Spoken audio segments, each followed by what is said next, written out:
Welcome, everybody. Today's guest, Amy Marks, is the VP of Industrialized Construction Strategy and Evangelism at Autodesk. She's known as the Queen of Prefab. At Autodesk, she informs product strategy, thought leadership, and convergence consulting for customers incorporating industrialized construction methodologies. Prior to joining Autodesk, she defined the language, process, and frameworks that are adopted by companies, universities, and countries around the world, reflecting the convergence of design, make, operate models. Notably, Amy was appointed by the Singapore government's Building and Construction Authority as an international expert to advise its design and construction productivity roadmap.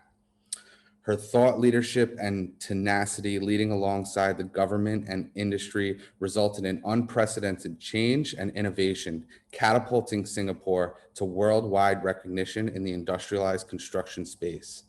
She is a graduate of the University of Florida and an alumna of Harvard Business School. Welcome, Amy. How are you today? I'm great. Thank you for having me. Thank you for joining. So you are the person when it comes to industrialized construction. You are the expert. You've been doing it for over 20 years now. You've literally been the catalyst to where this industry has gone, and it's gone a long way over the past 20 years. What drew you to the industry or this portion of the construction industry, and how'd you find yourself there? So I grew up in conventional construction, and I feel like, you know, everything about it was siloed. So if we were walking around a job site, I remember my dad looking at people looking in the ceiling, a bunch of trade contractors, and he would say, that's costing us money right now, or that's probably making us money right now. He didn't know at the time. So I feel like I recognized really early on that there was just this disconnect between what was being designed and what was being made. And, obviously it was sort of a cash for chaos situation. People were making money or losing money on those gaps of information or lack of information. So I don't know. I feel like, and I grew up in a place where it was just brute force that made it happen. We just make it work, and I felt like there was just a better way. So early on, over about, I'm aging myself, more than 20 years ago, bought a company that was doing steel and concrete volumetric modules for things like embassies and data centers and hospitals. And it just kind of went from there, and then opened up my own consultancy after fabricating that. We did both fabricating and consultancy for guys like, and ladies in the Singapore government and big companies like, semiconductor fab facilities and most of the big general contractors, tier one around the world, that it just really filled a need that they didn't understand how to necessarily design for and optimize prefabrication across, multiple trades and complexities within, really difficult jobs. And when a lot of people think of prefabrication, they think like containers, and I remember you used to have a tagline, not just containers, like it's way more. Hashtag not a container was a big thing for Hashtag not a container. And I mean, we both know that there's so much more to it. How'd you get past like people thinking of it as just containers, and where has the industry gone from 20 years ago to now? Because it's gone tremendous places. It's so funny. I think actually now what I try to remind people isn't it, no one ever asks me anymore, is this containers? Is it, trailer? That was like so 20 years ago, as we say.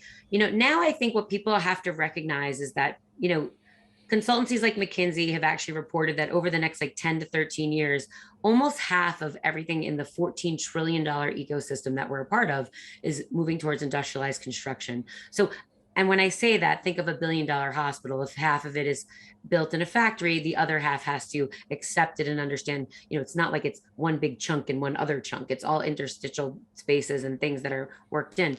I think now what I mostly try to educate about is it's not just about volumetric modules that we see sexy things on the newspaper where it's like boxes stacking on boxes for high rises or hospitals in China or wherever. But the majority of the industrialized construction that's being done through prefabrication and manufacturing right now is sort of in this middle band of MEP subcontractors and contractors that are doing multi-trade assemblies, more like manufacturers, and then also building product manufacturers that are true manufacturers making larger and larger assemblies. So they're meeting in the middle. So anything that you're seeing like above the, ceiling, underground, in the walls, that has any kind of complexity to it, that's being done mostly these days, prefabricated or in a manufacturing setting. And so we don't necessarily recognize that like as boxes being stacked on boxes.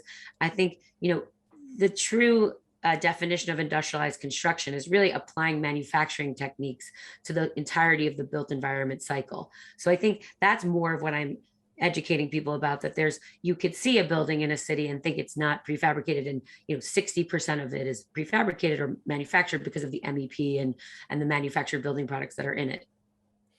So I think the pandemic has really showed us that, well, we've had a labor shortage since the pandemic. And I think over the next, 5, 10 years, it's only going to become greater and greater. And I think industrialized construction and the growth of that sector of the industry is really going to help when looking at the labor shortages. But my question for you is, how are the unions responding to industrialized construction? I feel like they may feel like jobs are being taken away from them. What are you seeing right now? I have to laugh because I've done several jobs in places like New York City or San Francisco or Chicago, and the unions are actually embracing prefabrication. And there are many union shops actually now that are coming up, or merit shops, depending on the city. You just said it. We don't have the labor. So I am working on right now a hospital in the middle of the United States. It's a $3.5 billion campus, but for doing the majority of it in prefabrication, they can't get it built. So it's not even really a question anymore. If you want critical infrastructure like digital infrastructure for data centers and hospitals, I'm not talking in emerging markets. I mean, here in the United States, if you want those things, and we need those things, there's no choice. It's not like we're taking jobs away from anybody. And again, depending on the authority having jurisdiction or the union stance in those places, it's literally being done everywhere. And I think unions that have embraced it in some of those locations are recognizing that their union members are getting better trained. They have better training programs for it. And they're exporting some of these products from some of these factories to other jurisdictions that don't necessarily have their, union representation in that. So of all things, it's funny when people bring that up as an objection. So we just, as an example, had the Advancing Prefabrication show in June. One of the panels I ran, Devin, was actually the presidents of ASHRAE, the Mechanical Contractors Association of America, and NECA. These are like organizations that represent many, many union members, within their ranks. And I asked that in the pre-meeting. I said, hey, do you know that general contractors sometimes say to me, what about unions? And literally one of the presidents said, they don't actually ask you that anymore, do they? And I said, they do. They ask it as if it were like happening. And they said, the guy said, that's so 10 years ago. And I said, I know. And I said, if you could say that on stage, that would be really great. And so I think, again, like that's the question you're asking that most people ask, because they don't recognize that that's not a thing anymore. Just like taking away jobs is not a thing. We don't have the resources on this planet to get the infrastructure that we need. And so we have to evolve. And we are evolving. And many have already evolved, in the last 10 to 20 years. So if you want these things to be done, there really is no choice. And if you want them to be done efficiently, there is no better way. It's not so much that you get the productivity of the pieces and parts you're making in the factory. If you don't have a lot of skilled labor on site, because those very complex areas are being done offsite and prefabricated offsite or manufactured offsite, once they're assembled on site, it frees your people up, your general contractor staff, to go do something else. So they can spend their time on something else. So you gain on the manufactured prefabricated element, and then you also gain on giving them focus for something else they need to spend their time on that's being built in situ, right? It's like a double win. Absolutely. And you mentioned training at one point. So say I'm a subcontractor or general contractor looking to gain knowledge in prefabrication and enter this world. Where do I start? So there's a lot of resources for you. It's one of the reasons why I came to Autodesk. So we're creating a knowledge center there, and a lot of it is around events like Autodesk University that's coming up. You should definitely register for that because it's virtual this year. So you have an opportunity all over the world to join that. I'm the ambassador of a show called the Advancing Prefabrication Show. If you follow me on LinkedIn, I'm talking, 3-4 times a week, like this, educating. We're also doing a master's level course that's being released in January, open worldwide to universities to utilize. And then, lastly, my old consulting business, when I came to Autodesk, really lives here now in the Convergence Consulting Group, where we work with companies that are seeing their business models change because of this. And the genesis of that group, interestingly enough, is out of the manufacturing consulting group here at Autodesk. So it's not just about tech, it's going to be about how to change your business, your enterprise workflows, the data, how you're collecting it. Unfortunately, we've had design separated from make. And now the big change is that we are using our technology and working with customers to create manufactured products down to the fastener level detail that then can inform design, so that designers aren't just making pretty pictures, they're actually using those manufactured elements to inform their design in real time. And I think that's super important, that we allow those. Most of my architects would love to do this, they just don't know all the rules of engagement for every single manufacturer on the planet, of how the adjacencies work down to the fastener level detail. So because of that, we have to kind of turn things on its head and give them the information, the data really that they need for manufacturing and assembly before they put, as we say, pen to paper. Not that we have paper anymore, but until we start our conceptual designs. So I want to hit another fear, general fear that I know some people may have. It's the fact that when you oftentimes go to a manufacturer, you write in a design build scope, they are designing their scope of work based upon their fabrication processes, based upon the needs of the building. And there's a fear of, well, if that company goes under, what do I do now? Like I'm midway through a project. How would I ever get out of that? Right. Touch on that.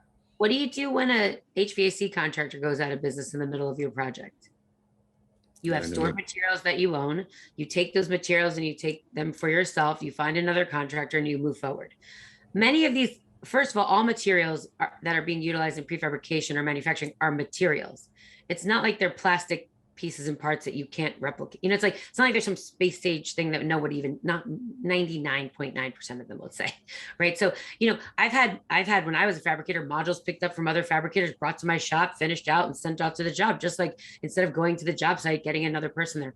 Now, I will tell you that if that stops you from giving work to different ways of working, like to these fabricators, because you're part of the problem, right? So it's like the only way subcontractors, by the way, of the top 600 ENR MEP trade contractors, I think the top 300 do 99% prefabrication, right? So just so we're clear, like if you're talking about anything having to do with MEP, like you're fine because everyone's doing it. In the top 500, even 600 ENR subcontractors for MEP, they're doing prefabrication. So like, it's just a fallacy that nobody else can do it. Now, if you're talking about something more turnkey, like volumetric modules, where again, it becomes less and less mainstream, then yes, you're going to need to understand, like, it's still steel, it's still MEP. You could literally do an in situ steel frame and do any pieces and parts in there prefabricated if that was the option. You could take steel frames from any fabricator and put them on site and fit them out with pieces and parts that were, manufactured in a shop. There's just so many options, but letting that stop you from doing something that creates concurrency, right? Because that's sorry, I'm actually wearing ripped jeans today in my office, as you can see when I get excited. So we're a little casual here at home. But the cool thing about that, right, is that you can do anything. It's all the same pieces and parts. It's all about your process. And I think, I always say it's not hard to prefabricate pipe, right? It's hard to have leadership and contracts and risk management and people that understand all the things that stop you from prefabricating a pipe. That's the hard part, right? Prefabrication or manufacturing, we can do that. It's been done. You know that. You've seen a million ways. It's our internal processes, our skill sets that we have that stop us, our worries that stop us from doing something that's done every single day.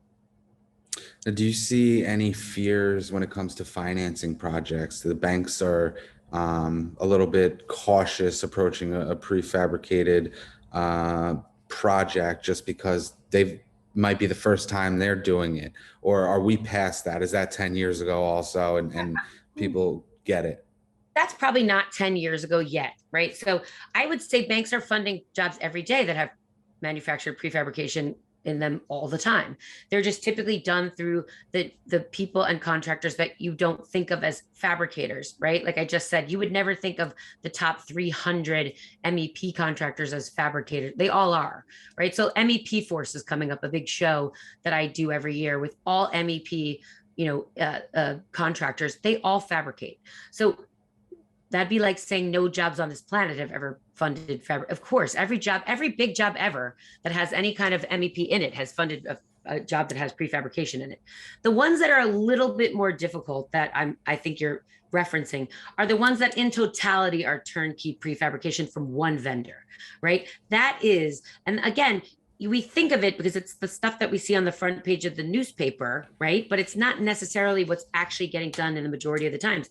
That's a little bit more difficult, right? And I'm not going to lie, because they're not used to seeing it like that. The payment structure is different. You need to pay in a cadence that's very different.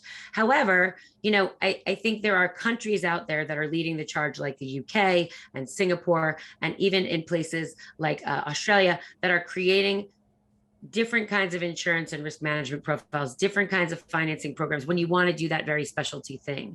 But in reality, you're funding and every single job these days, anything that's of a certain size, you're doing tremendous amounts of complex prefabrication that's getting funded on a daily basis. What are you going to do when that subcontractor who's doing your multi-trade rack in the hospital and all of your multi-trade skids for the central utility plant, what happens when he goes out of business? Every hospital is done with those. Every hospital is doing prefabricated risers, just about. They're going to ship those to another subcontractor who's also doing that. And they're going to have to do funding and finance just like they would do for any other job.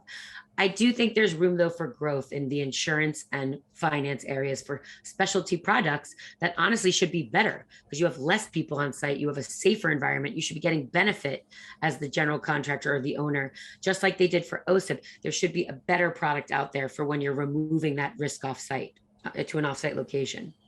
So sticking on the, going to one prefabrication contractor for the totality of the project. I know a lot of people think they're going to save time, they're going to save money. Are they saving both? Where do you see the benefit of it? And what's your thoughts on that? There's so many factors of why you would do it and why you would save and for what reason, right?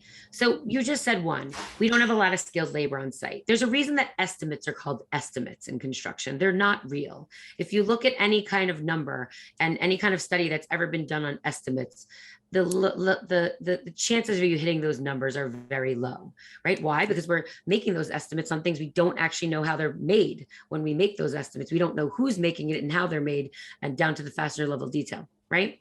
So I think, when you're talking to these companies that want to do in totality, what you're saying is volumetric modules, right? Boxes that create stackable buildings and are basically the structure of the building with everything, pre-kitted inside.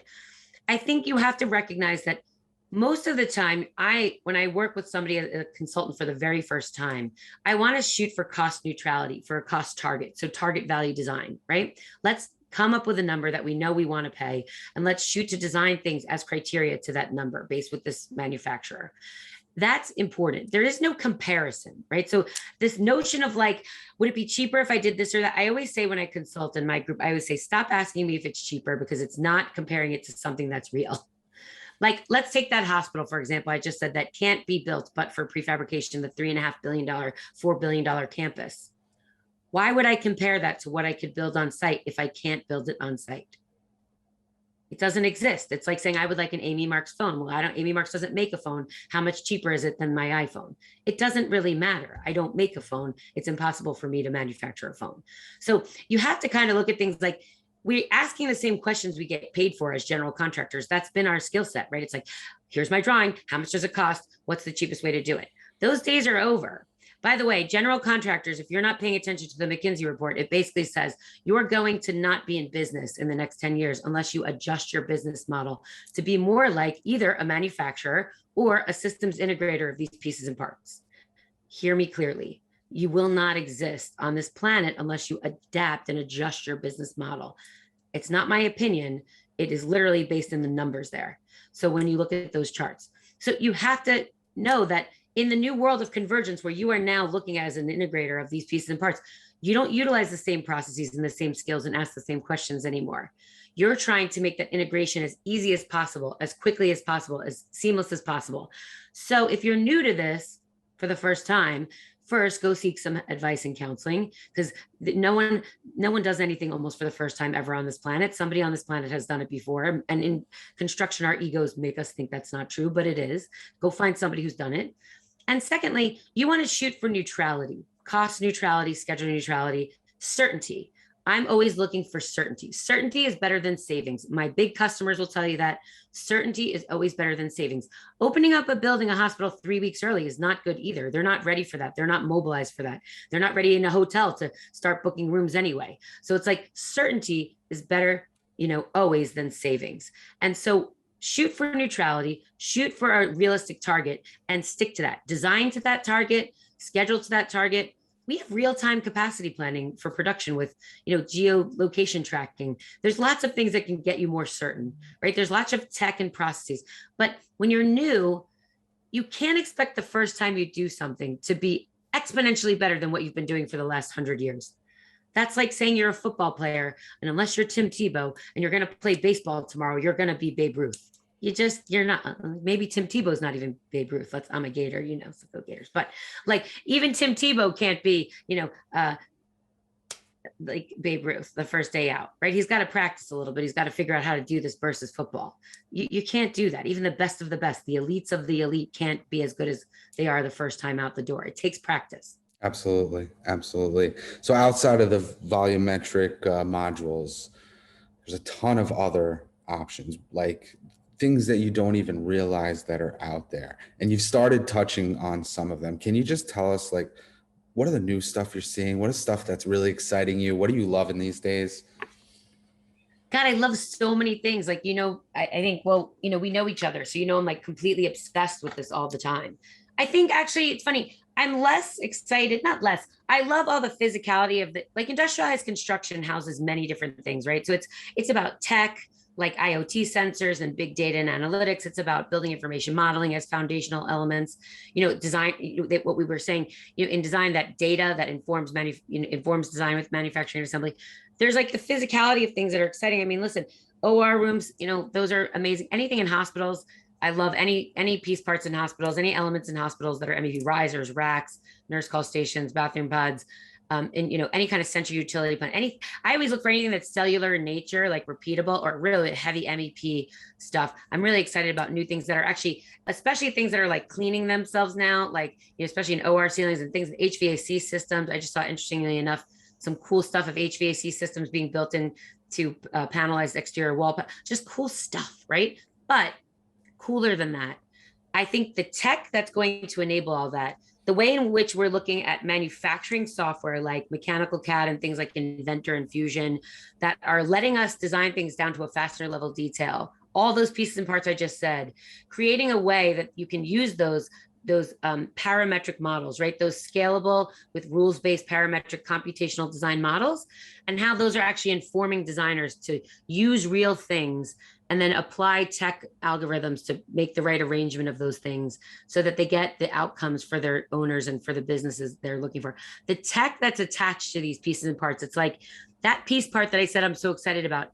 I'm excited about the operating room ceiling as a manufactured item, but I'm more excited about the data layers of metadata that you can attach to it, of sustainability, of bill of materials, bill of process, supply chain capacity, the data that allows you, productization allows you to attach to it to get predictive analysis. What if you didn't have to estimate anything, Devin? What if you could actually just look at what the combination of pieces and parts in that building were, know the actual cost of those and the supply chain availability of where you're getting it? What if you didn't need to do an estimate because you pushed a button and it told you what the schedule and cost and outcomes were based on real I would thing. love that. That would be amazing. Then people would win projects based upon the quality and the people of your work, not just, well, who's doing it the cheapest, Right. And who does the best guess at the cheapest? It's not even Yeah. right? So it's like what I just described, funny enough, exists everywhere else on our planet in almost every other industry, but for ours. Think about it. When you go on Amazon.com and you buy something, and they show up at your door 3 weeks late and go like, sorry, it's actually a little bit more money. We were wrong. No, we have an ecosystem that supports a supply chain capability and capacity globally that has a certainty and cost and schedule. And we can have that here too. It's like you're young, right? Like I'm much older than you are. And like I have the same expectation of this ecosystem, this cash for chaos ecosystem, where these big players that are there now, serial owners, by the way, it's not the little one hotel guys that are going to change the world, unfortunately. They're going to benefit from the Googles, the Facebooks, the Amazons, the HCAs, the Intels, the Owens Cornings, all these guys that are doing big projects across the geos that need certainty. And so what do you do when you need certainty across the world? You start creating certainty of pieces and parts that are aggregated together to create data centers and hospitals and semiconductor fab facilities. You can't leave it to the contractor to guess in Shanghai how much your semiconductor plant is going to be, right? You'll benefit from the needs and sort of the productization that happens and the workflows technically that get worked out of how to enable that piece part. The small hotel owner and builder will actually benefit one day as that trickles down from the top down. You know what I mean? I love it. That's changing the industry. That's changing the world. And you mentioned it, like this is the only industry that doesn't have that certainty. Like, why don't we have that? We should have that. And Yeah. it's awesome. It's awesome. So, you got picked up by Autodesk, an amazing company recently. They picked you up, an amazing freaking person to have. How's it been? What's the focus? What are you working on these days? Talk to me a little bit about that. So yeah, I mean, I talked to Autodesk for about 2 years before I came over and gave up my own business to go there. And I think I've actually created some great change within the company and then also working with some of the customers. I went there because, Andrew Anagnost, our CEO, asked me this. And I talk about this actually in a lot of things that, he's like, why Autodesk? Right. And so when you talk about convergence, right, changing of industries that are melding, changing of technology that's melding, right? Technology, this is no longer my phone. This is like my map, my phone, my matchmaker, my social network, my pictures, my camera, it's everything, right? That's convergence of technology. Process is converging, right? So that design, make, operate process. No one's just sitting in just their silo anymore, right? And because of that, technology and process industries are converging, right? We see a lot of guys, all my big general contractors are owning fab shops now. All of my MEP contractors are becoming manufacturers. Even my owners, I have architects that are owning fab shops now. Think Canon Design, right? They own their own fabrication facilities. So that convergence, I said to Andrew, like if you think about what they own in technology at Autodesk, they have if convergence is chess, right? If the manifestation of convergence is chess, like I'm basically obsessed with chess. I sleep with my phone, right? Like I hear about people send me pictures from around the world. I'm obsessed with chess. You have all the chess pieces, Andrew, but you have the nicest chessboard in the world, which is also our development platform, which is Forge, so that you can connect these pieces together and they can talk to one another. For industrialized construction, what's happening with convergence, though, you heard me say it. It's not about designing something, then figuring out how to make it and then operate it. You really make. You have to rearrange the chess pieces to play chess. And so my job at Autodesk is to talk about rearranging the chess pieces to move the make in front of design to inform it. And then also the operate up front so that we create playbooks for owners with pieces and parts and elements they can reuse and understand the data for. So I really came to Autodesk because it was one of the places I felt in the world that had the most chess pieces and the nicest board, enabling me to play chess, because I love to play chess. So I think all of my customers want to play chess. And, I feel like I'm making that connection, hopefully, between the customers that work through Autodesk that were struggling or are struggling still or haven't come to us yet. And making this easier for them, right? Never ask me if it's cheaper. Just ask me if it's easier. Easier always leads to better and faster and more value, which may be cheaper, maybe neutral, maybe whatever value is defined as for you as a customer. So that's why I came. I just felt like of all the places in the world, there were very few I could go to play chess. No, I love it. I love it. And I'm going to leave you with one more question. You are a female who has found great success in a male-dominated industry. Talk to me about that. Talk to the other female listeners out there that may have a fear of entering a male-dominant industry. You're a powerful woman, no doubt about it. And people get motivated by just listening to you talk. I mean, I'm going to give you the real answer because I speak at a lot of women's conferences. It won't be the answer that you probably think is going to come out of my mouth. You should be scared. It's not fun. It's very hard. People either love me or they hate me. They don't like to hear a woman raise her voice, speak with my hands, curse. I apologize. I grew up in construction. I'm from New York and I was a competitive rugby player for 15 years. The chances of me not cursing are very little. Like I try my best, but the chances of me not being intimidating are very little. And so, people, I'm telling you, women out there, it's a tough game. And like I support women. I talk at a lot of I mentor a lot of women and men around the world. And I call people out when they look. Last week, I had a guy say to me on a call, if you've ever been on a job site, Amy, now, I'm sorry. That's like, you can't say that to me. I'm not going to allow you to say that to me. Or you sound so angry. I hear it every week. I'm 50 years old. I'm not going to say it's easy. It's very hard. It puts me in jeopardy on a daily basis being a female in an all male dominated industry. If somebody doesn't tell you that, they're lying. I got to tell you the truth. Listen, the harder the truth to tell, the truer the friend that's going to tell it to you. So, what do? Don't let it stop you from doing what you're passionate about. Find the right place. Listen, everyone talks about being your authentic self. I want to find a company that accepts my authentic self. Find a company that allows you to be your authentic self, whatever that is. And if you're a change agent or you're a contractor, or whatever you do for a living, make sure you find a company that has a culture that allows you to be your authentic self and to speak out courageously. And I think, there are companies out there that you can do that in this ecosystem. It's very diverse. Don't let it stop you from doing what you're passionate about, but also don't be naive. Love it. I've got a phrase that nothing worth it in life comes easy. And, you got to take down that hard path. I love it. They say well-behaved women rarely make history. It's So true. I have to remind people of that, if you're an agent for change like me, you're going to ruffle some feathers. That's the nature of change. We rip things apart and put them back together. It's just tough. And by the way, even if you're not a change agent, just by being a woman in this space, you are a change agent. So I support you, and I'm pulling for you guys and ladies out there. And Amy, keep ruffling feathers. I support you and I love you very much. For all the listeners out there, Amy is my sister, my older sister. Some of you might not have known that, but you make me proud every single day. And being the mother that you are to my niece, Mackenzie, like I just get so much joy watching you do what you do, watching her grow up. And I do love you very much, Amy. I love you. I'm super proud of you. And look, you had to say older. That's fine. You But said it already. I'm way older than you. Yes.